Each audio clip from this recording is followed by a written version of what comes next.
দেপিনুর কেন ক্যামেরা সরাতে বলতেছেন বুঝতেছি না, না লাইট সরাতে বলতেছেন কিছু বোঝা যাচ্ছে না। যাই হোক, অনেক মানুষের যেহেতু সমাগম, আমরা তার বক্তব্য শুনবো। তার বক্তব্য হচ্ছে বাংলাদেশ এবং ভারতের মধ্যে যে দ্বন্দ্ব চলতেছে, এই দ্বন্দ্বকে সাময়িক সময়ের জন্য যা করা লাগে সেই নিয়ে আজকের বক্তব্য। শুনুন তাহলে দেপিনুরের বক্তব্য। তাহলে শুরু করা যাক। ব্যক্তিগত মোবাইলে দিয়ে আজকেও যখন দেশে নতুন করে এই অন্তর্বর্তীকালীন সরকারকে অস্থিতিশীল করার জন্য ভারতীয় আগ্রাসনের ষড়যন্ত্র চলছে, আধিপত্যবাদীদের ষড়যন্ত্র চলছে, যুব অধিকার পরিষদ ঠিকই সেই সময় একটা যুব সমাবেশের ডাক দিয়েছে। গণ অধিকার পরিষদের নেতৃত্ব বক্তব্য রেখেছেন, অন্যান্য নেতৃত্ব সংগঠনের বক্তব্য রেখেছেন, সাংবাদিক ভাই বোনেরা আছেন। আমার শুরু হয়ে যাবে, এগুলো খুব সংক্ষিপ্তভাবেই বলতে হচ্ছে। আজকে বাংলাদেশের যে সংকট তৈরি হয়েছে, বিশেষ করে শেখ হাসিনার পতন পরবর্তী ভারতের সাথে যে বাংলাদেশের সংকট, আমরা মনে করি যে সেই সংকটের জন্য দায়ী ভারত। সরকারের পক্ষ থেকে সুস্পষ্ট বার্তা ছিল, রাজনৈতিক দলগুলো বলেছে ভারতের সাথে বাংলাদেশের যে কূটনৈতিক সম্পর্ক সেটি স্বাভাবিকভাবেই চলবে। তবে আওয়ামী লীগকে যেভাবে তারা দায়িত্বশীল মতো ব্যবহার করেছে, এই অভ্যুত্থান পরবর্তী বাংলাদেশের সরকারকে বা কোনো রাজনৈতিক দলকে সেভাবে দায়িত্বশীল মতো ব্যবহার করতে পারবে না। যার ফলে ভারতের দিক থেকে এই প্রতিক্রিয়া আমরা দেখতে পাচ্ছি। বাংলাদেশকে নিয়ে সংঘবদ্ধভাবে ভারতের গণমাধ্যম, তাদের রাজনৈতিক দলের নেতৃবৃন্দ, নাগরিক সমাজ সংঘবদ্ধভাবে অপপ্রচার এবং প্রপাগান্ডা চালাচ্ছেন যে বাংলাদেশে সংখ্যালঘুদের উপরে নির্যাতন হচ্ছে, নিপীড়ন হচ্ছে, মন্দির ভাঙচুর হচ্ছে, সে একেবারেই ভিত্তিহীন এবং অসত্য।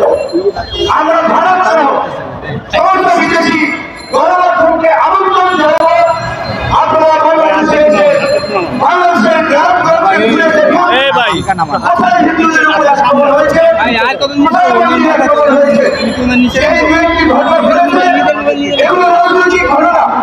আওয়ামী লীগের আমলে হিন্দুরা যারা মুসলমান কিংবা হিন্দুদের উপরে নির্যাতন নিপীড়ন চালিয়েছে, জনবসে দলে ঢোকে, আজ তাদের নামে মামলা হচ্ছে, কোথাও বিচ্ছিন্ন মামলা মামলার ঘটনা ঘটছে। এটি কোনো সামগ্রিক ঘটনা না। আজকে আমরা ভারতের মিডিয়া সহ আন্তর্জাতিক গণমাধ্যমকে বলবো, বিষয়টি সঠিকভাবে আপনারা তুলে ধরবেন। ভারতের বিক্রম মিস্ত্রি পররাষ্ট্র সচিব এখানে এসেছে, দেখেছেন ওই সময় খেলার নাম মাওবাদী। আগে যারা ছিল পায়ের উপরে পা তুলে কথা বলতো, এখন দেখেছেন তো বাংলাদেশের পররাষ্ট্র সচিবের সাথে কথা বলে বিনয়ের সাথে মানসিক ভাবে। কাজে আপনি যদি রাজনীতি করে দাঁড়ান, আপনার প্রতিপক্ষ সেভাবে আপনাকে সম্মান করবে। এই পরিবর্তিত বাংলাদেশে আজকে সমস্ত রাজনৈতিক দলগুলো দাবি জানিয়েছে, গত 6 বছরে শেখ হাসিনার আমলে ভারতের সাথে যে সকল অনেক এবং দেশ বিরোধী চুক্তি হয়েছে, সমস্ত চুক্তি জনসম্মুখে প্রকাশ করা। একই সাথে বাংলাদেশের মানুষের যে আকাঙ্ক্ষা সেটি ভারতকে জানিয়ে দেওয়া। ভারত যদি আমাদের সাথে সুসম্পর্ক রাখতে চায়, বন্ধুত্ব করতে চায়, সেই সম্পর্ক হবে দুদেশের মানুষের স্বার্থ সংশ্লিষ্ট বিষয়ে। আজকে বাংলাদেশ এবং ভারতের যে চন্দ্রটি অভিজ্ঞবাদী, সেই চন্দ্রটি অভিজ্ঞবাদীর ফলে বাংলাদেশ পশ্চিম দলেও পায় নাই। আজকে আমরা অন্তর্বর্তীকালীন সরকারকে বলবো, আন্তর্জাতিক আদালত থেকে শুরু করে জাতিসংঘের দ্বারস্থ হন, কিন্তু আমাদের চন্দ্র নদীর অভিজ্ঞবাদীর ন্যায্য হিসা তিনটা চুক্তি আমাদেরকে বাস্তবায়ন করতে হবে। আমরা ইউরোপ সরকারকে অনুরোধ করবো, ভারত যদি তিনটা চুক্তিতে সায় না দেয়, প্রয়োজনে চীনকে নিয়ে আপনারা চিন্তা পরিকল্পনা বাস্তবায়ন। একই সাথে বাংলাদেশের সীমান্তে, বাংলাদেশ ভারতের সীমান্তে সেভাবে প্রতিদিন নিরীহ মানুষকে গুলি করে হত্যা করা হয়। পরিষ্কার ভাবে এই আজকের স্বরাষ্ট্র উপদেষ্টা মহোদয় যখন বিল্লারের তিনি ছিলেন, তাদের নির্দেশনা ছিল আমাদের একজন বাংলাদেশকে মানলে তাদের একজন 2 জন সরকার, একজন সাধারণ মিডিয়ার 3 জন সেবা দিতে হবে। আমি আজকে বিজেপিকে এই কথাটি স্মরণ করে দিতে চাই, সীমান্তে একজন বাংলাদেশি হ্রাস করে আপনারা 50 জন হ্রাস। আমরা শান্তিপূর্ণ জাতি, আমরা শান্তিপ্রিয় মানুষ, আমরা শান্তি যুদ্ধ বিগ্রহ চাই না। ভাই আমি তো নামাইতে পারি না, আমার মাথায় আমি এই যে উগ্র হিংস্রতাবাদীরা সীমান্তে ওখানে যে স্লোগান দিচ্ছে, বাংলাদেশে ঢোকার চেষ্টা করা হচ্ছে, আমরা তাদেরকে হুঁশিয়ারি দিয়ে বলতে চাই, তোমরা যদি এই সমস্ত বিশৃঙ্খলা উস্কানি বন্ধ না করো, বাংলাদেশের জনগণ বসে থাকবে না। সরকার প্রশ্নের মতো কথা বলে শেষ করতে চাই। অনেক আশা আকাঙ্ক্ষা নিয়ে এই সরকারের দিকে সমগ্র জাতি তাকিয়ে আছে, কিন্তু দুর্ভাগ্য সরকারের জনগণের আশা আকাঙ্ক্ষা মনের ভাষা বুঝতে পারছে না। জুলাই দিন তবে জাতির স্বাধীনের তবে রাজনৈতিক নাগরিক সমাজ, শিল্পী, সাহিত্যিক সকলের একটা জাতীয়ত্ব তৈরি হয়েছিল।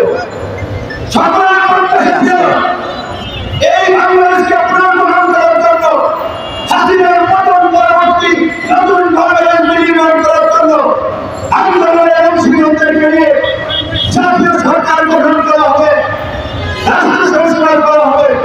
কিন্তু দুঃখজনক আমরা দেখলাম যাদেরকে আমরা সরকার গঠনের দায়িত্ব দিলাম, তারা তাদের সরকারের বন্ধু বান্ধব চার লোকজনকে নিয়ে সরকার গঠন করবে। মানুষকে হতাশ করলে আন্দোলনকারী নেতৃবৃন্দ রাজনৈতিক দল সকলকে আঘাত দিলেন, যার ফলে এখন রাজনৈতিক দলগুলো দ্রুত সময়ে নির্বাচন যাচ্ছে। এখন রাজনৈতিক দলগুলো সরকারের কর্মকাণ্ডে সবচেয়ে সংশয় প্রকাশ করছে, যেখানে জুলাই বিপ্লবে কিংবা ৫ই আগস্টের পরে আগামী অগস্ট পর্যন্ত যে আপনাদের প্রতি সর্বজনীন সর্বজনের সমর্থন ছিল, এখন কেন সেটিতে বাধা পড়ছে? আমাদের একজন উপদেষ্টা বলেছেন, রাজনৈতিক দলগুলো সরকারকে ব্যর্থ করছে, ব্যর্থ প্রমাণ করতে চায়, তারা রাজনৈতিক দলগুলো সংস্কার করতে চায়। আমরা তো বলেছিলাম যে আগে সংস্কার পরে নির্বাচন। যদি 2 বছর এই সরকারকে থাকতে হয়, 5 বছর যদি এই সরকারকে থাকতে হয়, এই সরকার থাকবে, সেই সমর্থন আমরা দেব। কিন্তু যারা সরকার গেছে তাদের তো আউটলুকটা, দৃষ্টিভঙ্গিটা সার্বজনীন থাকতে হবে। তাদের দৃষ্টিভঙ্গি যদি নির্দিষ্ট করে রাজনৈতিক দল সংগঠনের প্রতি হয়, তাহলে আপনারা সবার সমর্থন পাবেন। যে রাজনৈতিক দলগুলো আপনাদেরকে